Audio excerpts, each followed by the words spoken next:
the African sensation Denny Senior, and just ahead of King Dingling, which I found out is a Bad Boys reference. Is it? Because they had Bad Boys on in the background on Watch or some TV Sky channel the other day. Right. When I was knocking a few bits for the show together, actually, on Saturday night, I think it was. Right. Might have been Sunday night. But anyway, at some point, Bad Boys was on. And towards the end, Martin Lawrence refers to Will Smith as King Dingaling, or refers to someone as King Dingaling. So I think that's where it's come from. Right. Anyway. I mean, I have heard it before, and I've only seen Bad Boys 2. I haven't seen the first Bad Boys. And do you know what? You didn't need to. It was all right. I didn't miss. The first one's better than the second one. Really? The second one's pretty funny. Anyway, he said, so anyway, he's in third, is King Dingaling. I've seen the second one, which is the one where Martin Lawrence gets shot in the arse, the early doors. He gets shot in... He gets shot in the arse in like a drug deal with the KKK. I'm not sure which one that is. I think it might be Bad Boys 2. But... I think it might... His sister's in Bad Boys 2.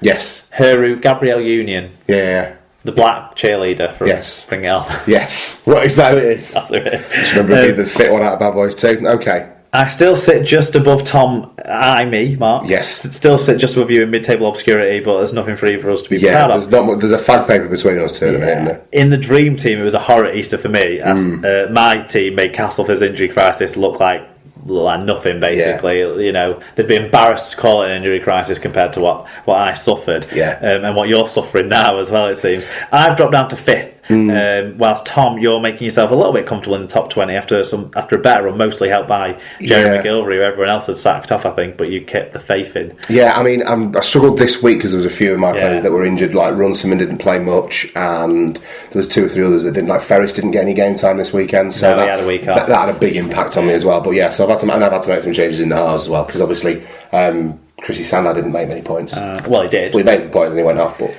More importantly, Liam Reddington's taken over at the top with Lee Christian in second place behind him. So there you go.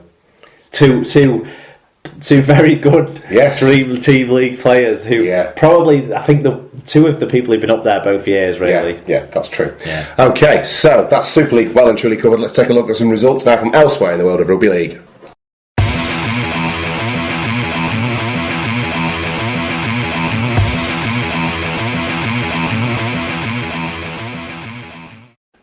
Okay, so some results from elsewhere in the world of Rugby League. Going back to the start of the Easter weekend, it was round 7 of the Championship, which saw Lee Centurions beat the Swinton Lions by 42 points to 12. Bradford Bulls got their only win of the Easter weekend with a 28 points to 20 win over the London Broncos, for which we did also get some feedback. Chris Macy was good enough to get in touch with us. He said, I should feel encouraged, but I just feel gutted again. 2 defeats. We could have won, but our awful discipline lost us that one.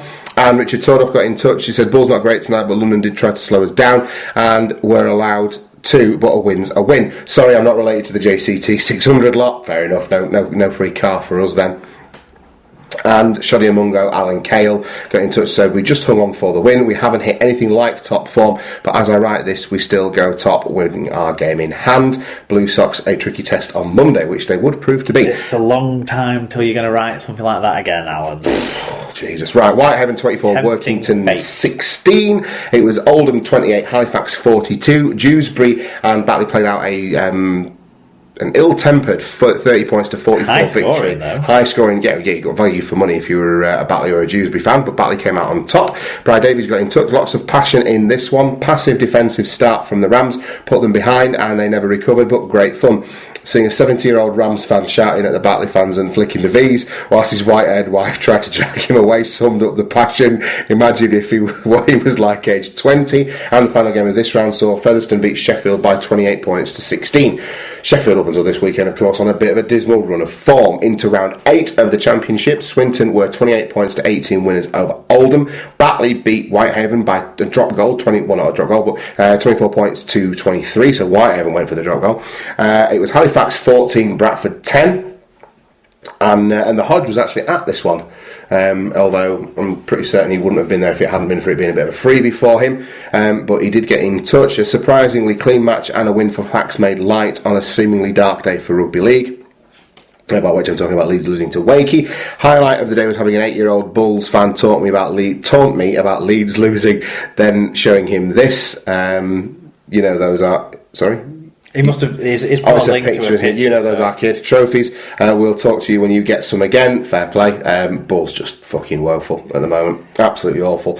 London were 20 points to 12 winners over Featherstone, and Chris Macy was kind enough to get in touch with us. So for the first 60 minutes, I could easily say we didn't deserve to win. Fev were far better in the first half, and we were lucky their kicker had an off day. We gave away too many penalties and were passing appallingly, but the lads stuck in there, even with terrible ref errors. Happy to see we switched it on, just need a full 80 now. Okay, Workington lost at home 24 points to Lee Centurions 40. Lee starting to get some form now. Dewsbury were 34 points to 16 winners again over a hapless looking Sheffield Eagles side, which takes us neatly into round 9. Bradford Bulls 28, Sheffield Eagles 46, in an absolutely diabolical display that I had the misfortune of listening to rather than going to, which I very nearly did.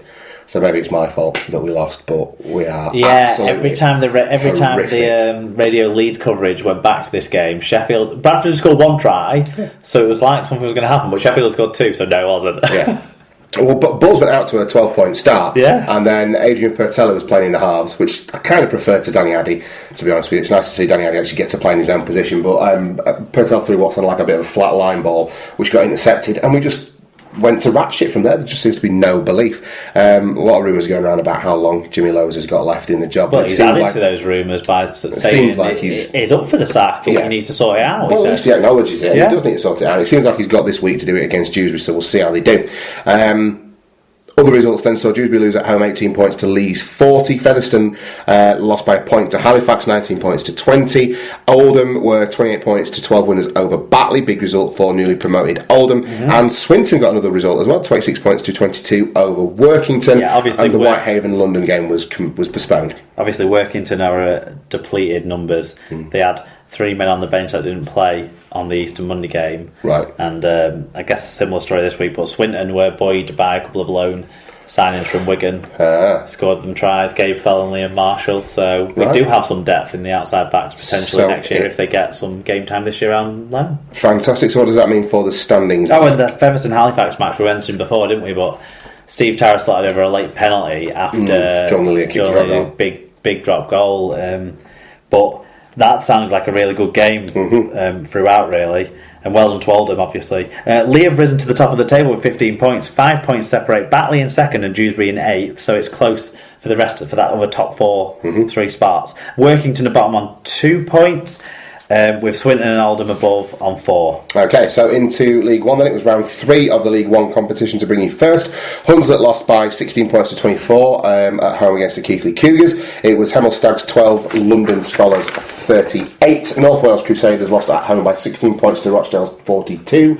Oxford were defeated at home by 20 points to South Wales Scorpions 38, so a big result for the South Wales Scorpions there.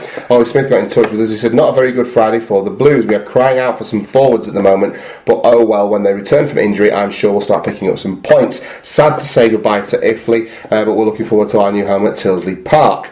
Barrow and Newcastle played out a 24-point draw over in Cumbria, and it was Doncaster 16, York Knights 46. Dave Brown, who's our resident Doncaster fan, was good enough to get in touch with us. He's just read last week's review out. Same old shit, ill discipline. Sorry, just read last week's review out. Same old shit, ill discipline with 2 sin binnings this time round. I know. All right. On the plus side, looks like Toronto for my summer holiday next year for all of us, I think. It's nice, Toronto. Go to the distillery. The old distillery region, there's some nice bars there. What I like about Toronto, to Toronto many years ago, in fact, is it's got all the sort of niceness of kind of hipsterish places without any tossers. Yeah, without any misplaced smugness of the hipsters themselves. Oh right, okay. So we went in this Italian place when we were there, and they brought out these did I tell you about this? They brought out these fabric scissors to cut your pizza up. That was what came out of it, and we were like, "This is a pretty cool idea." We spoke to the waitress about it, and she was like, "I guess we just use them. I don't know if anyone else ever uses them. We just always used them." And it wasn't like there was no pretense about it. There was no trying to be something special. But even though the place had been decked out in a very unique and novel way, and the food was a little bit of its own twist on Italian food, it was amazing. The food we had there was fantastic. Yeah, it was great city. I was there too short a time. I'd love to go back. I was in Toronto in 2001 just before September the 11th, in fact. And I had my dinner in the CN Tower, in the restaurant that goes round and round and round and round. Which is pretty cool. Okay. Where am I? Does it go round? Does it rotate? It rotated. Did it? Yes. Alright. Yeah. When I was up there, it didn't rotate. Well, the restaurant rotated in 2001. Right. I swear to Christ. I think you're making it up. No. The restaurant's oh my God. The restaurant's like a third of it, isn't it? No, it went quite a way around. Yeah, but a third of that level. The restaurant was moving. The restaurant was spinning. Definitely. Okay. Definitely. Okay. I'm going to have to go onto Facebook and find this Dutch lass that I used to know nearly 15 years ago to prove this to you. Okay. But it absolutely did. And I'm lost now. Dave Brown. Right, okay, so Gloucestershire All Goals lost by a point at home to Coventry, 28 points to 29. And Alwitz was kind enough to give us a review on this one. A poor performance from the All Goals, giving away far too many penalties. There was no threat going forward, bar 2 or 3 men. Good to have Courtney Davies back. Coventry worthy winners. Speaking like an All Goals fan now, isn't he? He's only been to a couple of games. This is amazing. I love this. I'd love to see him getting behind the boys. Yeah, absolutely. Coventry were worthy winners. A question of whether the PR stunt for the Wednesday has worked after 3 games in 9 days. All Goals will come back stronger. So the next set of results to bring. It's all right. 9 days is long enough for Huddersfield to lose 3 games. Exactly. Al, it could be worse. Yeah, you could be a Huddersfield fan. Okay, the iPro Sport Cup then. Doncaster 12, London Scholars 24. Keighley Cougars were 54 points to 14 winners at home to Oxford. Rochdale lost at home 14 points to 40 against the York City Knights, and the Gloucestershire All Goals were 36 points to 28 winners over Newcastle, so that's a result that will have pleased Alan Witt. Yeah, the Scholars and the All Goals both had games against more established northern sides. I mean, I know they're still slightly outpost-ish, but they're much more established, obviously, aren't they? The semi-finals will be played on the 30th of April and the 1st of May. They line up as York versus Gloucestershire and London versus Keighley. Okay, so I would quite like to see Gloucestershire play Keighley in the final at Blackpool. I would take any of those sides. I think, that London Keighley game is obviously an emotional one. I apologise for a lack of Championship and iPro Cup fan reviews from the last weekends of games. I accidentally deleted them before putting them in the rundown. I had a bit of a mistake last night. I was fuming with myself. I tried to recover them, but they'd gone. They're long gone. They'd gone, I'm afraid. So sorry, guys. Okay, I'm sure everyone who got in touch on those games had already got in touch on other games. So they've had the name checks, and they're all legends. You've all had your readout. And they're the guys we love the most, because they're the guys who get us closer and closer to this review of every game that I strive for. Obviously, it was impossible this time around, but next weekend, I promise, I won't make any shitty mistakes. Let's just have one. Okay, so it's round 5 of the NRL this weekend.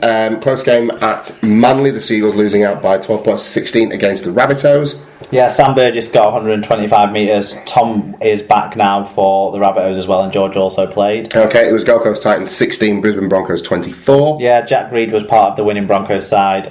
Greg Eden slipped out of the reckoning now. Yep, okay. Melbourne Storm were 18 points to 14 winners over the Newcastle Knights. West Tigers lost at home by 26 points to my Sharkies 34. North Queensland Cowboys nilled the St George Illawarra Dragons by 36 points. Yeah, Widdop and Cooper played, but I'm sure they don't want to remember it. Yep, absolutely. Okay, Sydney Cooper came off the bench, actually. I'm a bit disappointed in that. Get him started. Yeah. Rather than Jack de Bellin. They need to do something, don't they? Okay, Sydney Roosters lost at home 28 points to the New Zealand Warriors is 32. That was a thrilling. This was the only game that and the Rabbitohs game I watched this weekend. And what a game this one was. Right, I didn't see this one. They won in Golden Point extra time with one of the most phenomenal tries, like Tom Johnson eat your heart out sort of thing. Lola here, who they're playing on the wing, on the right wing.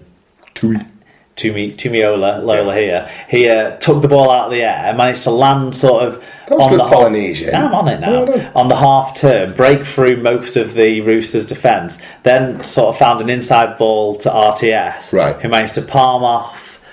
I want to say SKD or Fergie Ferg, one of those two. And then go in under the sticks and score. It was phenomenal. Golden Point games, when they end on a try, are so much better than Golden Point games that end on a ropey drop goal, aren't they? And this game could have ended with a drop goal, but Sean Johnson shanked it, hit the underside of the crossbar. All right. The referee still thought fit to check it for some reason. The Roosters players were like, "What are you doing, mate?" And he's like, "I'm just checking it." We've got a bunker. We've got a bunker. But anyway, yeah, that was a thrilling game to watch. If Another game. We've ruined the score now for people and what happened, but if anyone has got it on the Sky Plus still, watch it. It was great. Okay, well, another game with a close finish and a win in the last 10 seconds came between the Parramatta Eels and the Penrith Panthers, and it